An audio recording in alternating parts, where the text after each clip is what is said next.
Jika esok adalah hari Senin, maka alarm akan terasa seperti musuh kuat yang akan kita hadapi esok pagi. Sedikit kalimat pembuka dari saya, Bob, selaku pemimpin upacara sekaligus Direktur Utama PT Bangun Siang Sejahtera yang ada di seluruh penjuru dunia. Pada kesempatan kali ini saya akan merangkum sebuah film penuh ketegangan berjudul Van Diemen's Land yang dirilis pada tahun 2009, di mana film ini benar-benar diangkat dari kisah nyata yang menceritakan pelarian sekelompok tahanan di masa perang yang terpaksa melarikan diri di hutan tanpa makanan apapun selama berbulan-bulan. Penasaran dengan bagaimana alur filmnya? Langsung aja kita meluncur ke dalam cerita.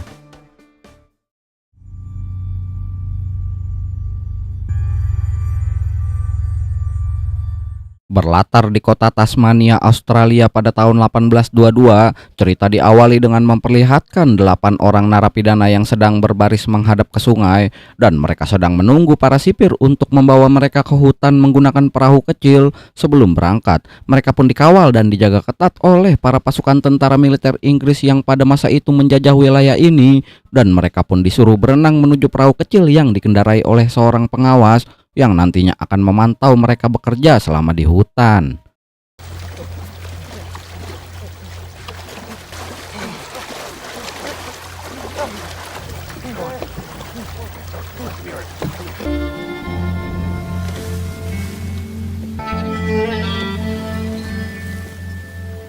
Sesampainya di hutan, mereka pun langsung bekerja untuk menebang pohon-pohon besar dan mereka dipaksa bekerja di sana tanpa bayaran apapun dan hanya diberi makanan sedikit setiap harinya. Tapi mau tidak mau, mereka harus terus bekerja untuk bertahan hidup.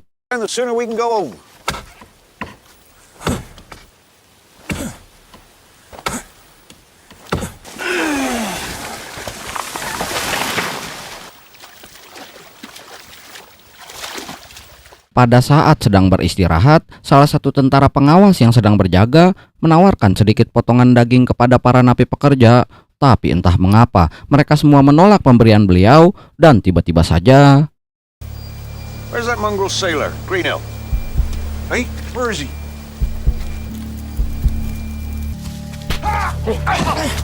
Listen, I'm about to be seen on the arbor. Understand?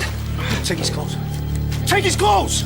Dan ya, mereka ternyata menghajar tentara tersebut karena beliau sendirian. Setelah menyumpal mulutnya dan mengikatnya di pohon, mereka yang sebelumnya sudah merencanakan untuk melarikan diri pun langsung kabur dan berniat memakai perahu yang sebelumnya mereka gunakan untuk ke tempat ini. Tapi saat mereka hendak menuju perahu, muncul 2 petugas yang melihat aksi mereka tersebut, sehingga mereka pun langsung berlari kembali masuk ke dalam hutan dan mencari tempat untuk bersembunyi.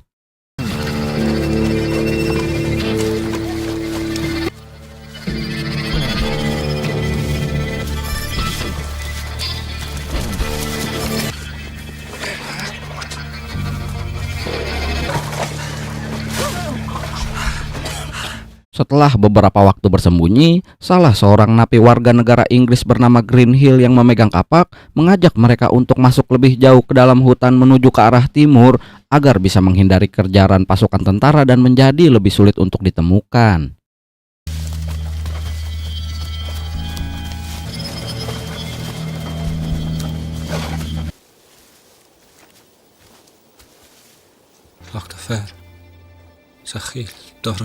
Dan saat sedang beristirahat, salah satu napi asal Irlandia bernama Dalton mengatakan kepada temannya yang bernama Alexander kalau dirinya merasa Greenhill adalah orang yang tidak bisa mereka percayai dalam pelarian ini, di mana beliau meminta Alexander untuk mencari petunjuk arah sekaligus menjadi pemimpin dalam tim pelarian ini.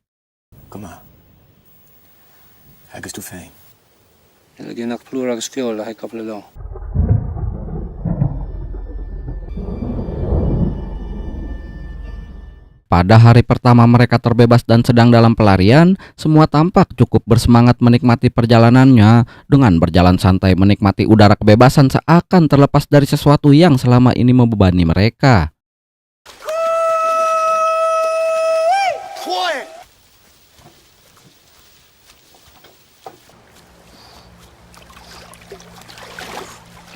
Swimming in it, lads! Are you coming in, will you? It is a fine spring! And better than the last I've been! Upon me soul, lads! What a beautiful day! I've heard that too often and in too great a detail for it.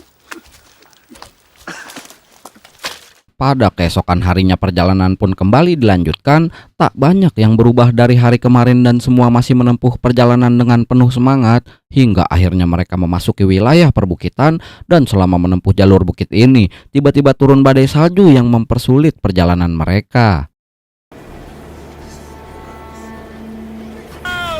David!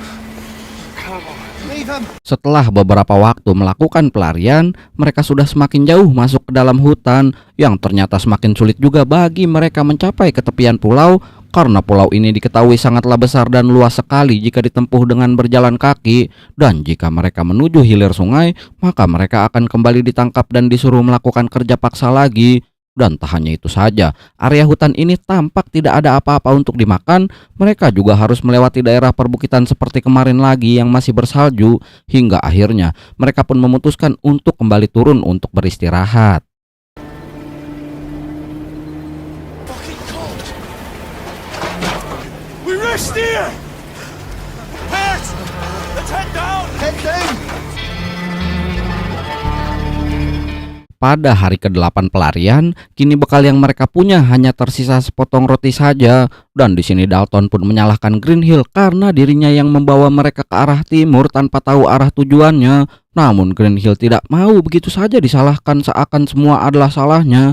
Yang kemudian mereka menenangkannya untuk tidak berkelahi dan bersatu dalam pelarian ini. And for what use? Sure. This fool doesn't know where he's going. Heard you, man. I witnessed a young chavvy take 200 lashes once. Never tried to escape after that. Pada keesokan harinya mereka terus melanjutkan perjalanannya hingga mereka akhirnya tiba di sebuah air terjun. Mereka memutuskan untuk bersantai dan beristirahat di sini sementara waktu. Dan seorang napi asal Inggris bernama Thomas mencoba berburu untuk mendapatkan bahan makanan. Namun beliau malah ditertawakan oleh seorang napi Irlandia bernama William, yang tentu saja hal itu memancing emosi beliau hingga naik pitam. You'll never catch it!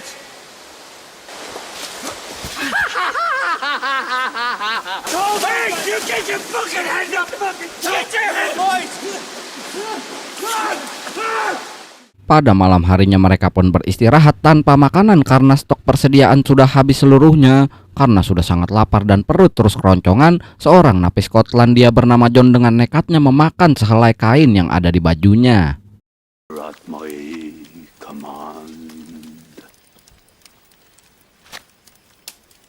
Dan pada keesokan harinya, Alexander tak sengaja mendengar perbincangan seorang napi Irlandia bernama Matthew, di mana beliau menyuruh Greenhill untuk membunuh Dalton yang rencananya akan mereka makan. Karena kosongnya perut sudah tidak bisa lagi ditoleransi dan asam lambung terus saja naik. Dengan penuh kebimbangan, Alexander segera menghampiri mereka dan setuju dengan rencana tersebut.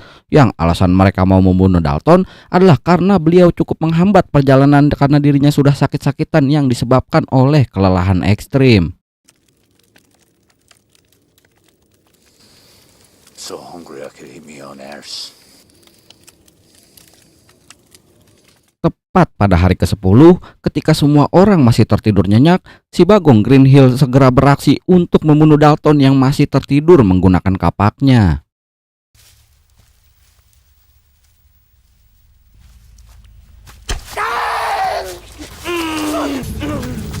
You animal!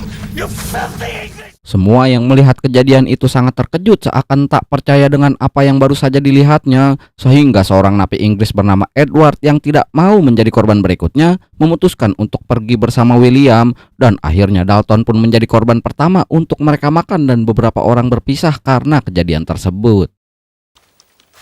They won't eat. Is there a man here who thinks he could live?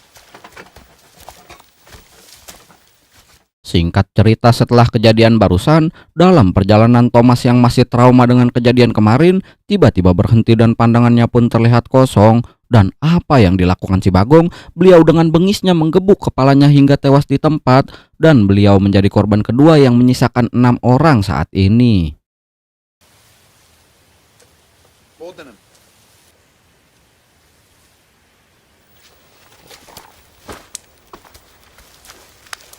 Dan saat malam harinya, mereka yang tersisa mulai tidak bisa tidur tenang untuk beristirahat karena sudah ada 2 orang yang menjadi korban sebagai bahan makanan. Tapi di sisi lain, mereka saat ini menjadi kembali pulih setelah memakan kawannya sendiri. We have plenty of food. We rest tomorrow.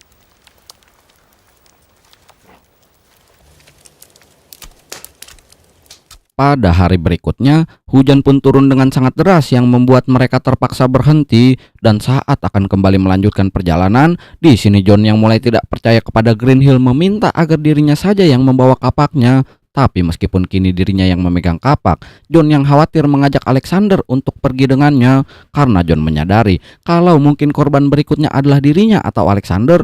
Namun ia tidak menjawab dan tetap mengikuti Greenhill yang mana saat sedang beristirahat, Greenhill merebut kapak itu dan menyerang kepala John hingga terluka.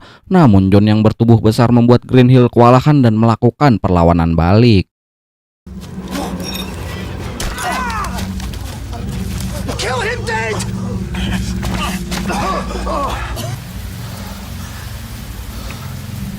Dan setelah itu, John yang emosi pun menyerang Alexander dan juga Greenhill. Karena di sini Alexander berpihak kepada Greenhill, John segera memukul Alexander juga. Tapi Greenhill yang sudah berhasil merebut kapaknya langsung membunuh John saat itu juga.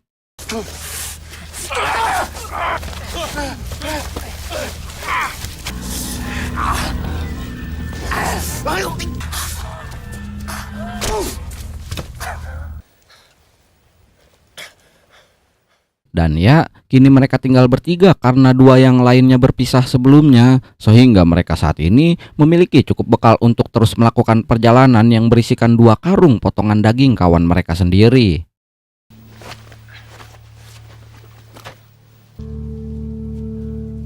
Setelah melanjutkan perjalanan, di sini terlihat Alexander lebih memilih berjalan paling depan agar merasa lebih aman karena kalau dekat beliau takut dibunuh oleh Greenhill dan juga Matthew.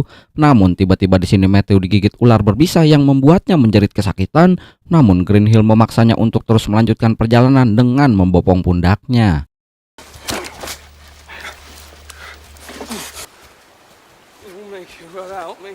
Singkat cerita, setelah beberapa hari menempuh jarak yang jauh, Matthew pun sudah tidak ada tenaga sama sekali lagi untuk berjalan. Dan sudah bisa kita tebak, si Bagong akhirnya pun menyerah dan dirinya sengaja menaruh kapak di dekat Matthew yang terbaring tak berdaya. Yang kemudian Alexander pun menghampirinya dan langsung membunuh Matthew.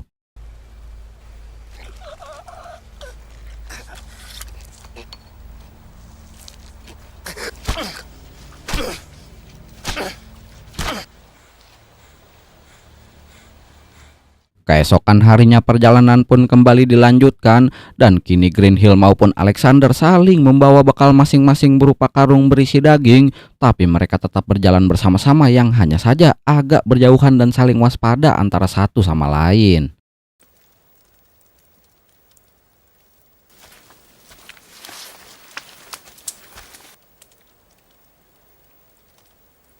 Tak lama kemudian, mereka akhirnya tiba di sebuah sungai dan mereka memilih untuk beristirahat sejenak demi meredakan kelelahan. Mereka mulai sedikit bercerita untuk meredakan ketegangan, tapi karena ketegangan sudah memuncak dan kini tinggal berdua saja, mau tidak mau mereka harus tetap waspada satu sama lain, sehingga mereka memutuskan untuk terus melakukan perjalanan dengan siaga terhadap serangan masing-masing.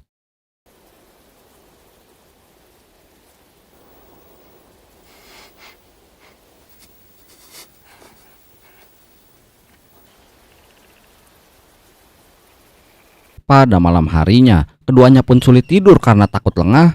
Tidak ada kata kenyamanan di sini untuk memejamkan mata sebentar saja. Mereka takut jika salah satu dari mereka berdua tiba-tiba menyerang dan benar-benar tidak bisa dipercaya satu sama lain. Dan yang benar saja, ketika Alexander pura-pura tidur untuk memancingnya, si Bagong malah mengambil kapaknya dan bersiap untuk membunuh Alexander. Namun ia segera bangun dan mencegah terjadinya pembunuhan secara sepihak.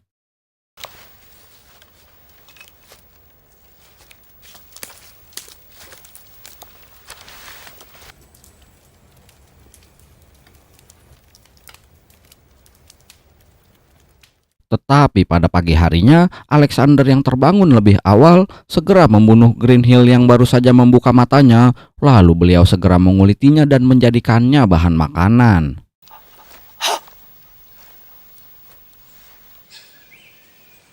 Holy.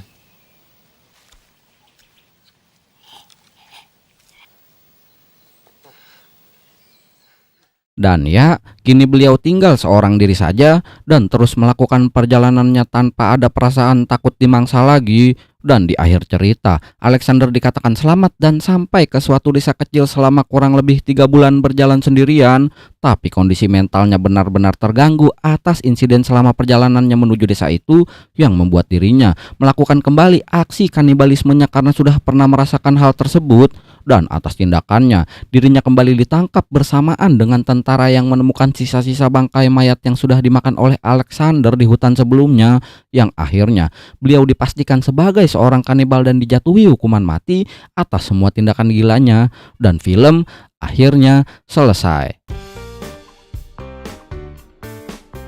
Jangan pernah menyerah hanya karena satu kegagalan di hari ini, karena bisa jadi esok atau minggu depan hidup akan jauh lebih berat lagi. Sedikit kalimat penutup dari saya yang tidak menjelaskan apa-apa bagi film ini, ya karena filmnya ini cukup brutal ya, dan nggak banyak nih motivasi yang bisa nyetel. Kacau dan nih pokoknya film nih dari awal sampai akhir full tegang bener. Tapi setelah gue cari tahu nih ya tentang film ini, si Alexander pas ketangkep dan diadili di persidangan tuh, dia ternyata tuh ngakunya tuh tenang aja atas semua tindakan gilanya. Udah mirip-mirip psikopat dah jadinya gara-gara kondisi ekstrim yang dia temuin di hutan. Bahkan ya, dia udah sangat siap sebenarnya nih buat nerima hukuman meski dia udah tahu nih hukumannya itu hukuman mati. Dah lah, makin dicari makin aja. Oke, segitu dulu aja. Makasih banyak nih udah nonton videonya sampai habis dan sampai jumpa di video yang lain.